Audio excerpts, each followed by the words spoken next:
Hi, I'm Dan Schmitt, and a television show called Team Chicago Challenge. My website, teamchicago.tv, teamchicago.tv. If you want to get a hold of me, my email is teamdan45@gmail.com. We're in Union, Illinois, and I'm here for the annual, I think it's the 26th annual Whizzer Picnic. Whizzers were American-made motorbikes. My good friend Al Bloom is the Whizzer King as far as I'm concerned. He's got some parts here, and we're going to look at some of the Whizzers. We're going to go on a ride.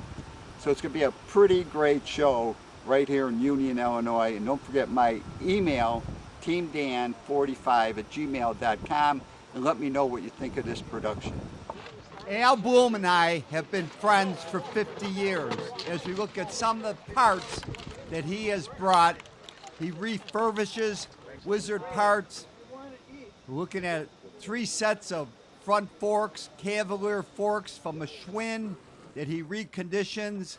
Here's a complete crank assembly for a Whizzer. Al is a craftsman. He is an artist. He has rebuilt many Whizzers, as we see this one running Whizzer that he has for sale, I believe. He has shown it off. It's running perfectly. This one also has a generator on the engine. The generator runs off the flywheel, external flywheel.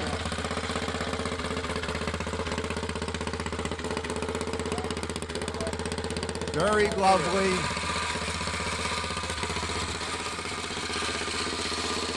As you can see the generator running off the flywheel. And as we look at this beautiful Whizzer motorbike, I had the opportunity to talk to 2 of my newer friends that I met last year at the 25th Whizzer Picnic, Mike McWhirter and Henry Beck. I'm Mike McWhirter from Peoria, Illinois, the Oklahoma Caterpillar tractor. I've been interested in Whizzers all my life. My father, my brothers all got to ride them when I was just a little bitty boy, and I never had one. So I've always wanted one, and they used to go on 150-mile rides from Peoria to southern Illinois. But today, we're up here in Union, Illinois, and I decided to bring several different bikes, Whizzers and versions of Whizzers, and a couple electric bikes. But I brought my California Overhead, my favorite bike, and then I brought a what I call a Mikey bike with a little 6-horse motor on it with an automatic clutch and stuff. Also, I brought a Iacocca electric bike, and I bought a Schwinn with a 1,000-watt electric bike front wheel, just as a novelty. So,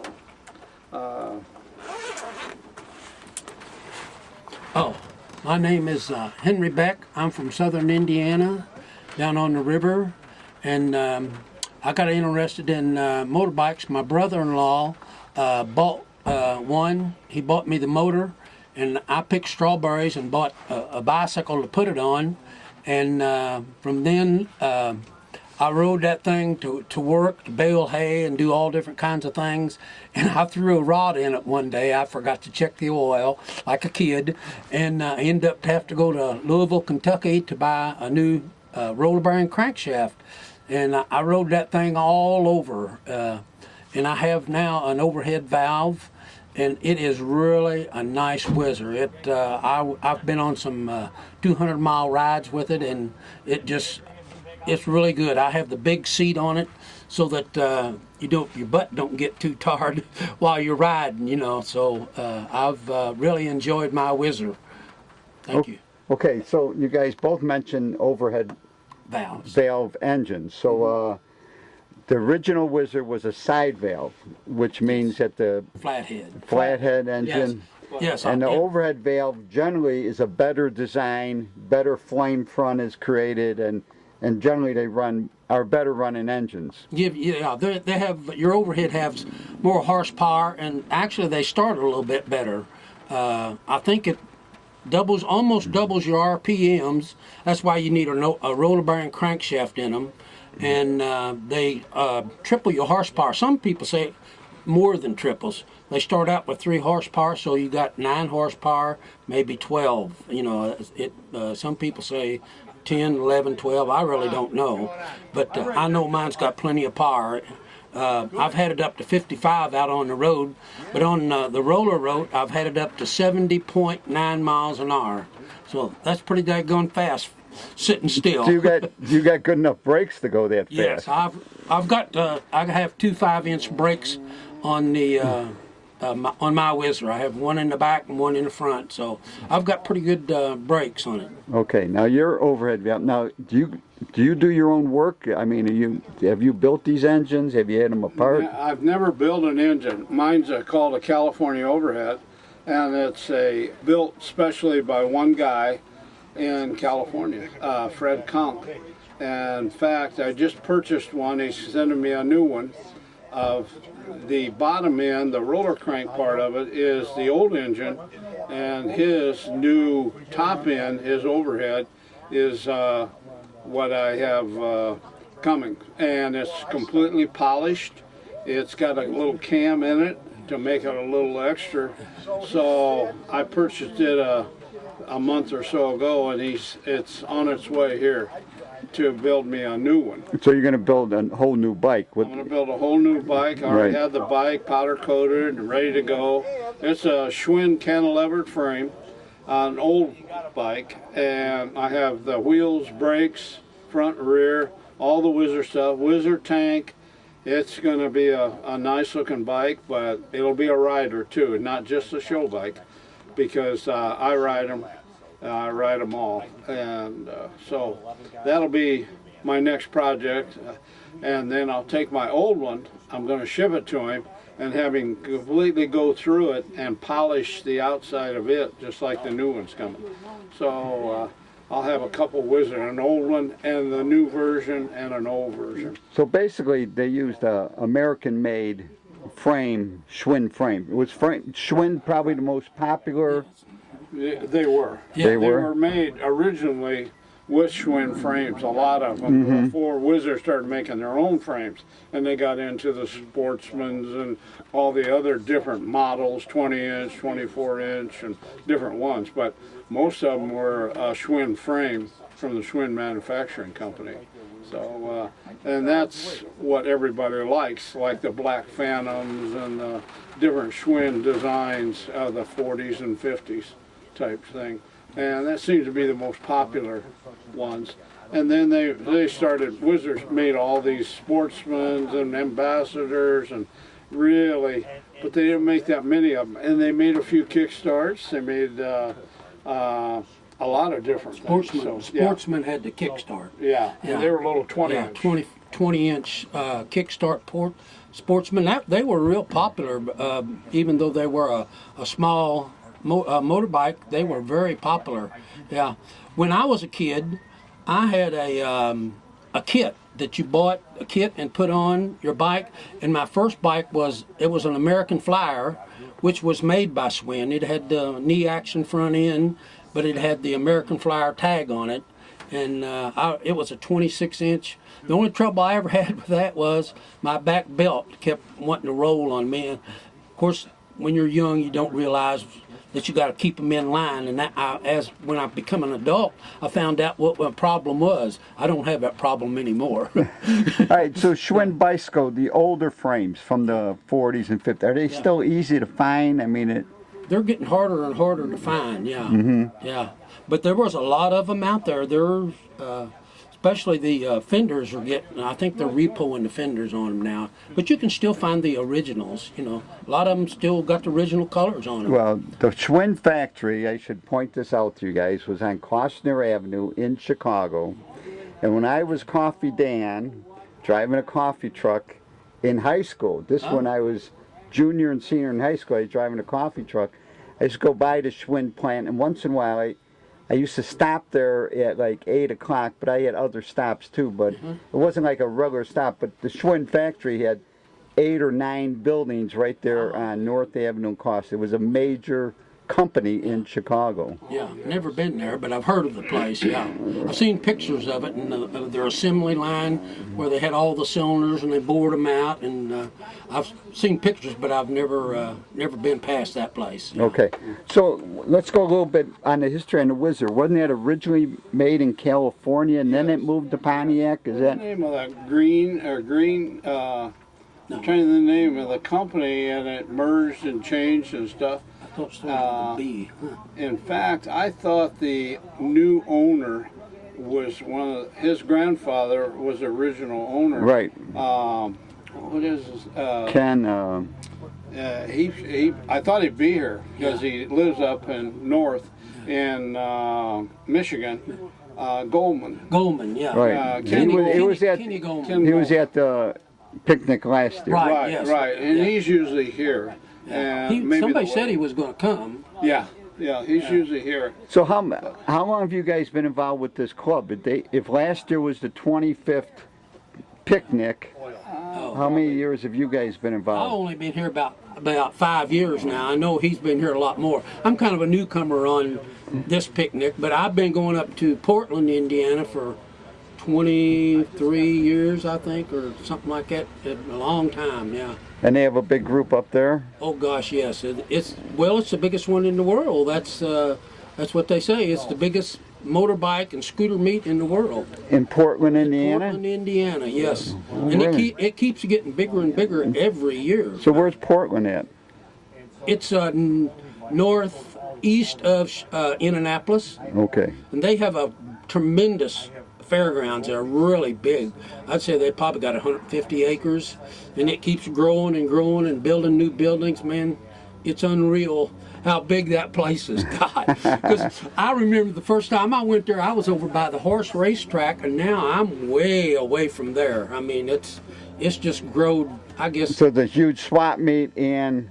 Yeah, and they have rides. It's it's for scooters and bicycles, you know. Right. All right, so let me ask you about, because we're going to tie this up, because we're going to go on a ride, but you have this Iacocca electric bike. So tell me as much as you, because I never heard of it before, never seen one. I'm going to videotape. The owner's manual. Right. And a picture of Iacocca on it. I have the receipt for the guy who bought it in St. Paul, Minnesota. He paid, I think it's $1,137 for it. The little one up there, and I'd never seen one before black. I have a red one at home. That one's like 250 watts. And Iacocca had the development with his Chrysler Dodge. So this was still at the time when he was at Chrysler. Oh yes, right. But we should mention that Iacocca is the guy that saved Chrysler because Chrysler was going bankrupt. He got a government loan. I mean, let's tell the whole truth about Iacocca. The government did step in. He did pay back to the government with interest, and he saved Chrysler with the K car. Yeah. The vans was part of his big thing. And the van, the front wheel drive, right. The minivan. He created the minivan, right. I found that bike a month or so ago at Davenport, Iowa, from a Harley guy. And there's still one dealer in the world. He's in Miami. He's the only guy that buys and collects them in Miami. Buys and sells them. Yeah, buys and sells them in down in Florida area. So I haven't looked him up, but I got the original stuff with it. It's so far as in the future of that bike, and it's amazing what they've come. How much interest and the technology. It's got headlights, taillights. It's just so nice, and it's one of the few. So what year is this? 1999. 99. It says Okay. the book if you want to take pictures. Right, right, of right, whatever. right. I got it in my truck. Right. And but it was $1,137, I think it was, and it has a built-in charger, built-in batteries, and I think they're lead acid. I'm not for sure.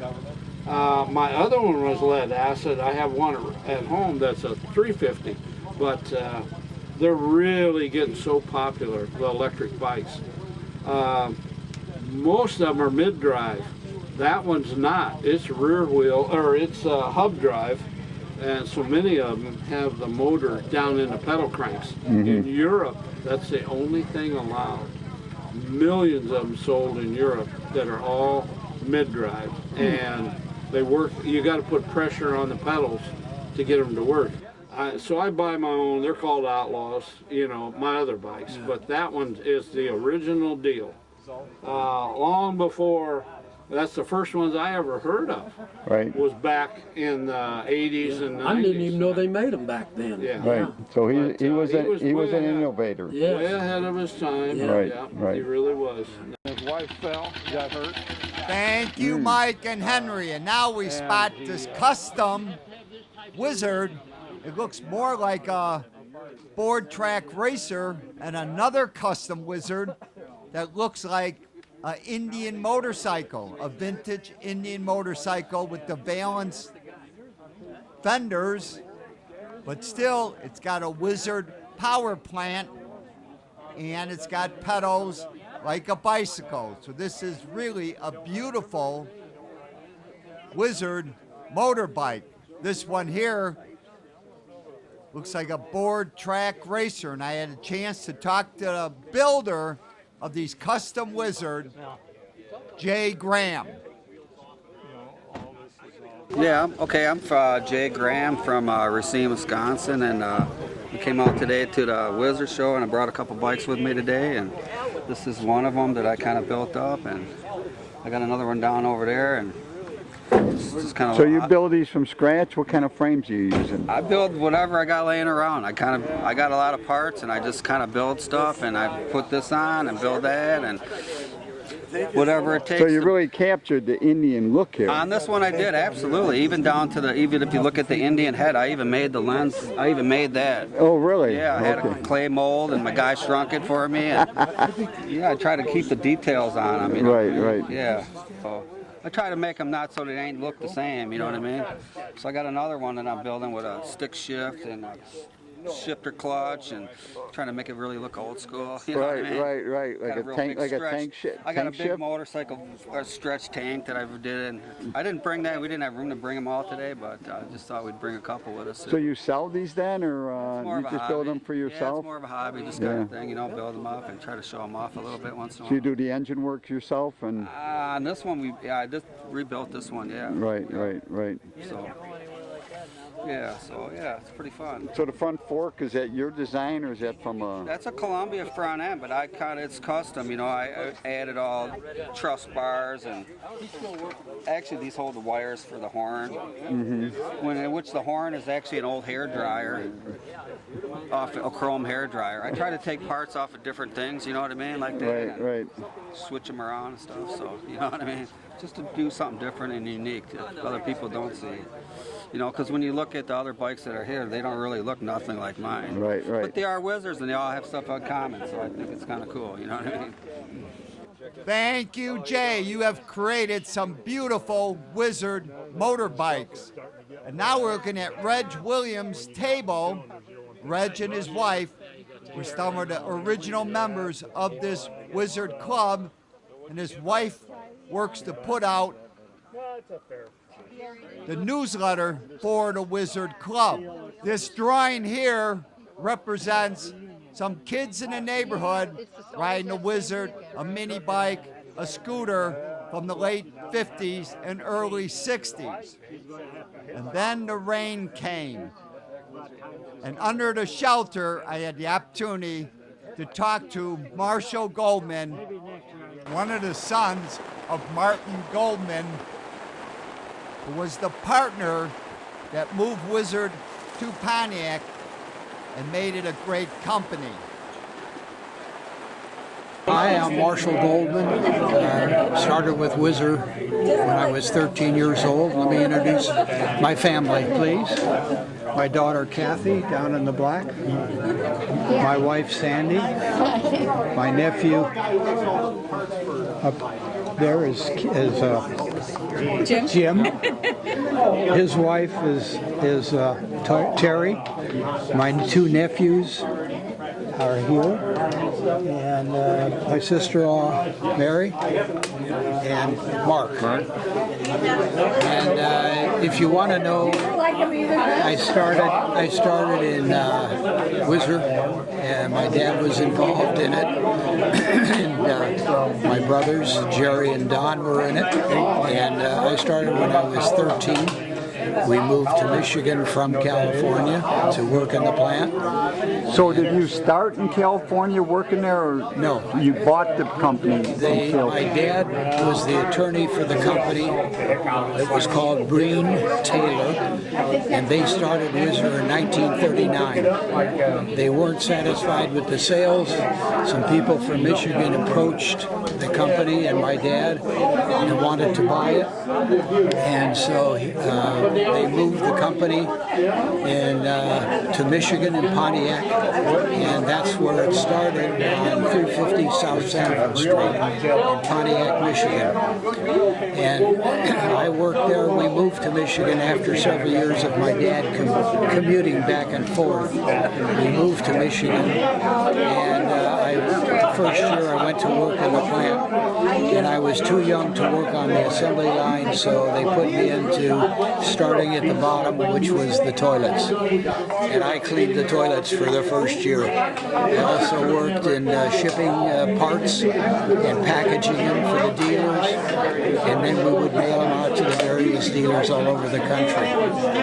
And we did also a word called mimeographing of advertising materials and so forth. And that led to doing some other things in the plant, and we expanded the line from just bikes with motors on them to our own design bikes. We worked with Schwinn, and Schwinn made a special spring fork for their bike at our instructions, and we then started making our own frames, which were the Sportsman, the Pacemaker, the Ambassador. We had service truck, which dealers could take if they wanted to, and go pick up this is an auto dealer, would take and pick up a car, take it in for service, then bring it back, and take his Whizzer and ride back to the store. We had a lot of experience with Whizzer, worked several years there. Never did get a chance to build any motors, but we ended up there probably in late 60s, and we sold the balance of the motors and closed the plant. The reason that happened was they changed the licensing laws, and kids really wanted to have a car to put their girlfriends in rather than the back of a motorbike. That's pretty much it. I'm Terry. I'm Jerry Goldman's daughter, and I remember when my dad first brought in the Whizzer Wasp that he got. It was a limited edition bike, and this is the bike right here that we have, and that's me and my dad. There, doesn't like to go the right way. There you go. So that's the bike, and that's the first edition of the Wasp. That's the first one, and it's now my bike. But I remember when my dad brought it home, I was probably, I don't know if I was like 9 or 10 or whatever, I was young when he first brought that in, and that was the first bike that I ever rode, and I used to ride it around my neighborhood all the time, so it's very special to me. So I'm Mary Goldman. I was married to Jerry for 20 years, and I remember going to Bob Baker's house for a ride. We did a 60-mile ride. I was the only girl there. I went on the Whizzer, and I drove it right into the ditch. And all the guys were saying to me, does she have to come with us? And I got back on, and I went for 60 miles, and when we were done, all the guys came up to me and shook my hand, and they're like, you did good. I'd just like to put in a plug for the California people. We have 2 Whizzer rides a year, one in fall and the other one in spring. Of course, the weather's really good. We get a good ride in. We're up near Sacramento, and every year we get together, and it's a nice group of guys up there. They got all kinds of Whizzers. Some of them fixed up, some of them just originals, and it's just a fun time. Thank you. Thank you, Marshall, and your lovely family. What a great conversation. As you look at Al Bloom's beautiful Whizzer and a couple of the other Whizzers at the Whizzer Picnic, I had a great time at the Whizzer Picnic, even though I didn't get to ride a Whizzer. The Whizzer Club has a newsletter. To subscribe or to contact the editor, write down these 2 emails, and you can search on Google with Whizzer Club newsletter. To contact me, it's teamdan45@gmail.com. Let me know what you think of this clip. And remember, you can always search on YouTube for more clips with Dan Schmitt Motorcycle Racing for great motorcycle racing action.